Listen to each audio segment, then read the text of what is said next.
사랑하는 성일교회 성도 여러분 반갑습니다. 오늘은 11월 18일 수요일 아침입니다.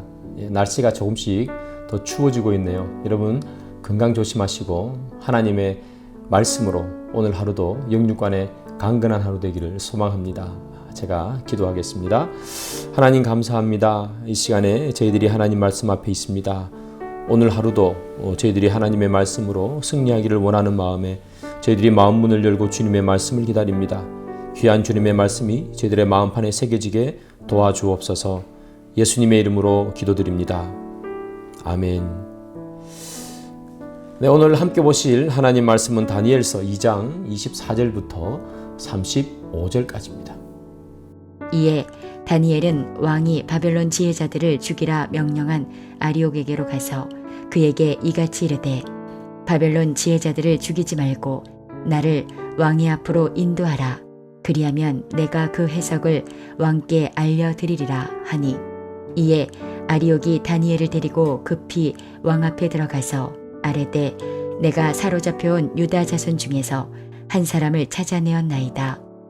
그가 그 해석을 왕께 알려드리리이다 하니라. 왕이 대답하여 벨드사살이라 이름한 다니엘에게 이르되 내가 꾼 꿈과 그 해석을 내가 능히 내게 알게 하겠느냐 하니 다니엘이 왕 앞에 대답하여 이르되 왕이 물으신 바 은밀한 것은 지혜자나 술객이나 박수나 점쟁이가 능히 왕께 보일 수 없으되 오직 은밀한 것을 나타내시리는 하늘에 계신 하나님이시라. 그가 느부갓네살 왕에게 후일에 될 일을 알게 하셨나이다. 왕의 꿈 곧 왕이 침상에서 머릿속으로 받은 환상은 이러하니이다. 왕이여, 왕이 침상에서 장래일을 생각하실 때에 은밀한 것을 나타내시는 이가 장래일을 왕에게 알게 하셨사오며 내게 이 은밀한 것을 나타내심은 내 지혜가 모든 사람보다 낫기 때문이 아니라 오직 그 해석을 왕에게 알려서 왕이 마음으로 생각하던 것을 왕에게 알려주려 하심이니이다. 왕이여, 왕이 한 큰 신상을 보셨나이다. 그 신상이 왕의 앞에 섰는데 크고 광채가 매우 찬란하며 그 모양이 심히 두려우니 그 우상의 머리는 순금이요 가슴과 두 팔은 은이요 배와 넓적다리는 노시요 그 종아리는 쇠요 그 발은 얼마는 쇠요 얼마는 진흙이었나이다. 또 왕이 보신즉 손대지 아니한 돌이 나와서 신상의 쇠와 진흙의 발을 쳐서 부서뜨리매 그때에 쇠와 진흙과 놋과 은과 금이 다 부서져 여름 타작 마당에 겨같이 되어 바람에 불려 간 곳이 없었고 우상을 친 돌은 태산을 이루어 온 세계에 가득하였나이다. 네, 말씀 잘 보셨죠? 오늘 본문은 느부갓네살 왕의 꿈을 해석하는 다니엘의 이야기가 나옵니다. 이 느부갓네살 왕이 꿈을 해석하라 이렇게 했는데 아무도 해석을 하지 못했죠. 그런데 이 다니엘이 기도 가운데 하나님께서 주시는 그 기도의 응답을 받고 계시의 내용을 받았어요. 그래서 이제 왕 앞에 나가서 왕에게 꿈을 이야기하고 그리고 그 꿈 해석을 이야기하는 장면이 나오게 됩니다. 왕 앞에 나아갔던 다니엘, 느부갓네살 왕은 이 다니엘의 이름을 이렇게 부르죠. 26절에 보면 벨드사살이라 이름한 다니엘 이렇게 부릅니다.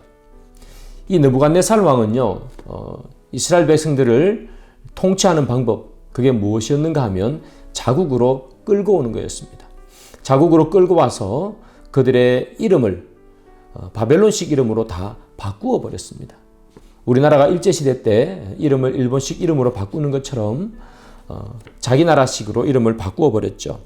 그래서 이 다니엘도 이름을 주기를 무엇으로 이름을 주었는가 하면 벨드사살이다 이렇게 이름을 주었습니다.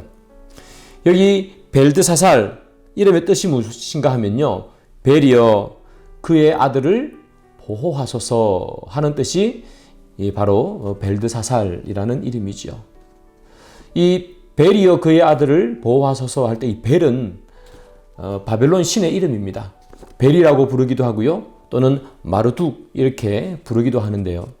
하나님을 섬기는 이 다니엘에게 어떤 이름을 주는가 하면 이방신 이름이죠. 벨이여 그의 아들을 보호하소서 이런 이름을 주게 됩니다. 왕이 이 다니엘에게 벨드사살 이렇게 이름을 준 이유는 무엇인가 하면 내가 앞으로 이 땅에서 살아갈 때에 여호와 하나님, 내가 이스라엘에 섬겼던 그 하나님은 잊어버리고 이제 이 바벨론식으로 살아야 한다. 바벨론식으로 산다는 것은 바벨론 신이 섬기는 그런 방식으로 너희는 살아야 된다 하는 의미겠지요. 이스라엘은 내가 살던 고향이고 지금은 바벨론에 와 있기 때문에 너는 지금 로마에 오면 로마의 법을 따라야 하는 것처럼 바벨론이기 때문에 바벨론식으로 그렇게 살아야 해 하는 그런 의미겠지요. 또 특별히 꿈 해석을 앞두고 이 왕이 벨드사살이라 이름한 다니엘 이렇게 이름한 것은 다니엘 즉 여호와 하나님 그 하나님을 믿는 다니엘이 이 꿈을 해석하는 것이 아니라 이제 바벨론 사람이 된 벨의 자녀가 된 그 사람이 이 꿈을 해석해 줬으면 좋겠다 하는 의미도 거기에 동시에 포함해 주는 거죠. 그래서 벨드사살이라 이름하는 다니엘 이렇게 이야기하는 겁니다. 그래서 내 꿈을 해석해 보아라 이렇게 이야기하는 거죠. 이 물음에 이제 다니엘은 자기의 꿈을 그리고 그 해석을 이야기합니다. 다니엘은 이렇게 이야기하죠. 28절에 오직 은밀한 것을 나타낼 내시리는 하늘에 계신 하나님이시라. 벨의 자녀여 꿈을 해석해 보아라. 이렇게 왕이 얘기했는데 다니엘은 뭐라고 이야기하는가 하면 여호와 하나님, 하늘에 계신 하나님께서 나에게 꿈을 해석할 힘을 주셨습니다. 이렇게 이야기하는 거예요. 여러분 이 사이의 긴장을 여러분 아시겠습니까? 벨의 아들이여 해석하라. 이때 다니엘이 여호와 하나님이 나에게 말씀하셨습니다. 이렇게 이야기하는 거죠. 이 다니엘은요 어찌 보면 너무나 큰 모험을 하는 겁니다. 하나님의 이름, 벨이 아닌 여호와 하나님의 이름으로 그 꿈을 해석한다. 이렇게 이야기하는 것이기 때문입니다. 우리의 삶은 이와 같은 것 같습니다. 세상은 우리에게 늘 요구하는 것이 무엇인가 하면 세상에 너희들이 살기 때문에 세상의 법칙으로 살아라. 이렇게 이야기하죠. 내가 지금 바벨론에 끌려왔기 때문에 너는 벨의 아들로서 살아야 한다 하는 이 느부갓네살의 요구처럼 세상은 우리에게 늘 그렇게 요구하죠. 너는 세상에서 살기 때문에 세상의 법칙으로 살아야 해. 내가 믿는 하나님은 주일날 교회 가서나 믿고 세상에서 나왔을 때는 그 하나님이 믿는 법칙은 우리에게 통하지 않아. 세상에 있기 때문에 세상 법칙대로 살아가기를 요구하는 것. 그것이 바로 세상의 힘이고 세상의 권세죠. 사랑하는 여러분, 세상이 이것을 요구할 때 우리는 어떻게 응답하시는지, 나는 어떻게 응답하는지 우리 스스로에게 물어봐야 합니다. 세상의 법칙대로 살기를, 힘의 법칙대로 살기를, 다른 사람을 밟고 일어서며 살기를 어떠했든지 간에 목적만 이루면 되는 그런 삶을 살기를 원하는 이 세상 속에서 나는 하나님의 법칙으로 살고 있는가? 나보다 남을 더 낫게 여기며 다른 사람을 사랑하며 이웃을 내 몸처럼 사랑하며 하나님을 섬기며 그렇게 우리는 살아가고 있는가? 세상에서 그리스도인으로 우리는 살고 있는가? 우리 스스로에게 물어봐야겠고요. 내가 만약에 넘어진다면 가장 많이 넘어지는 부분이 무엇일까? 우리 오늘 하루 동안에 살면서 나 스스로를 점검해 봐야 될 줄 믿습니다. 또한 우리가 세상에서 세상 법칙대로 살기를 소망할 때 우리는 여기 나온 이 다니엘처럼 하나님의 법칙으로 살아야만 하는 그런 것을 선포할 수 있는 여러분 되시기를 소망합니다. 여러분 이 다니엘은 하늘의 하나님, 그 여호와 하나님이 꿈을 해석해 주셨습니다. 이렇게 이야기하죠. 그런데 이 다니엘의 이름이 뜻이 무엇인가 하면 하나님께서 심판하신다 하는 뜻이에요. 이 다니엘은요, 하나님께서 심판하시는 것에 대한 마음을 가지고 있었습니다. 즉, 벨드사살, 벨의 아들로서 세상 속에서 세상 사람처럼 살면 이 다니엘 얼마나 편안히 살 수 있었겠습니까? 그러나 이 다니엘은 벨의 아들로 세상에서 편안한 삶을 살기를 소원했던 것이 아니라 늘 마음속에 하나님께서 심판하셔. 하나님께서 보고 계셔. 하나님께서 내 하는 행동 하나하나를 다 감찰하고 계셔. 그리고 이 다니엘은 하나님에 대한 경외로움을 가지고 있었다는 거죠. 세상에서 세상 법칙대로 편히 살기를 소원했던 것보다 하나님의 말씀, 하나님을 경외하며 살기를 소원했던 것이 바로 다니엘입니다.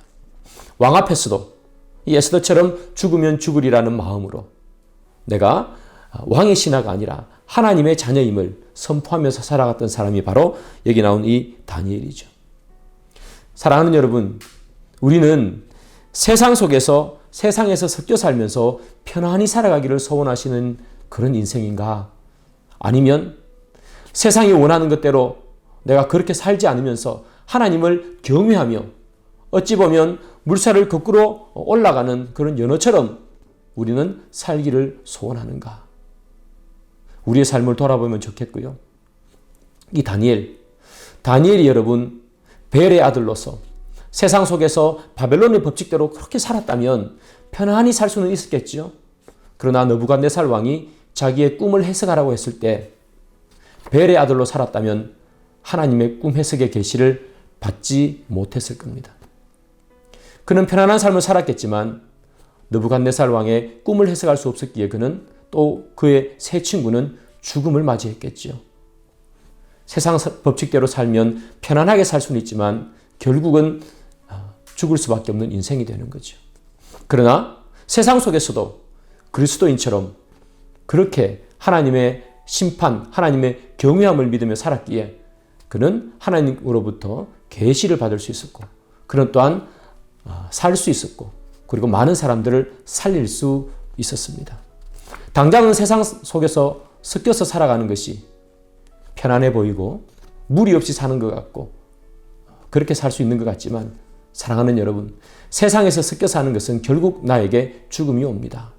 세상에서 섞여 사는 인생 아니라 구별되어 살아가서 결국은 많은 사람들을 생명으로 이끌고 나도 생명으로 이끌려가는 그런 인생 사시는 여러분 되기를 주님의 이름으로 축복합니다. 제가 기도하겠습니다. 하나님, 세상에서 편안히 살 것인가? 아니면 하나님의 자녀로 주님의 경외함을 의식하며 살 것인가?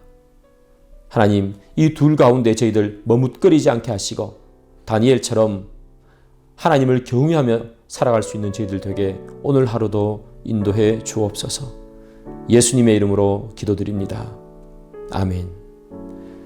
계속해서 하나님 말씀 묵상하시고 또 깊은 기도의 시간을 가지시는 여러분 되기를 소망합니다.